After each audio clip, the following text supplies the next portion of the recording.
If you've never been inside a BMW X7, then that's like me, you probably think that the Mercedes GLS is the best family SUV. But this 2020 X7 has me thinking twice. I'm going to show you some of the unique features that this car brings on the table. Let's just start with the fact that not only do you have power operations for the front seat, which is normal, but for the rear seats as well. I mean, check this out. Which other car have you seen that allows you to recline that rear seat? Not one that I know of. Another reason is how you access that rear seat. After pushing that button up there, the front seat moves on its own, and then this one folds up in a very slow manner, so you just have to give it its time.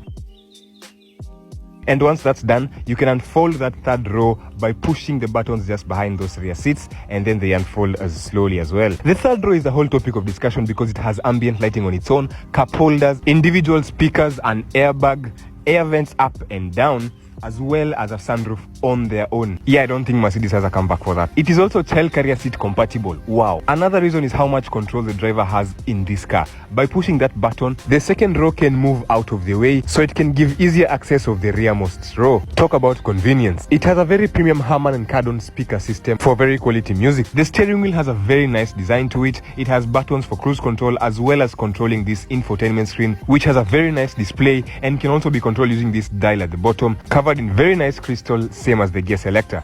Dad also gets paddle shifters just to feel young again, a digital gauge cluster, and that up there is a camera that monitors your eyes to make sure you stay focused on the road. You also get a heads-up display to make things easier. At the center console is a phone tray that also supports wireless charging, 2 cup holders, a 12-volt power socket, as well as USB connectivity. You can dial between Sport, Comfort, Eco Pro, and Adaptive modes, and thanks to the adaptive suspension on this car, you can raise or lower it to suit your required ride height. There's some extra storage as well underneath your armrest, and these seats are by far some of the best seats I have ever seen. Merino leather, perforated, heated, and cooled, all in the name of luxury. The rear doors have very nice stitching, ambient lighting, and you can control all the blinds in the car from either side. The seats have very nice quilted leather, anchor points for child carrier seat, very nice headrest pillows, as well as space for 2 cup holders. There are screens at the back for entertainment, and you can also control the AC as well as seat heating using the panel down there. The rear features a split tailgate, which is always a good thing to see in a car because you can never get tired of it.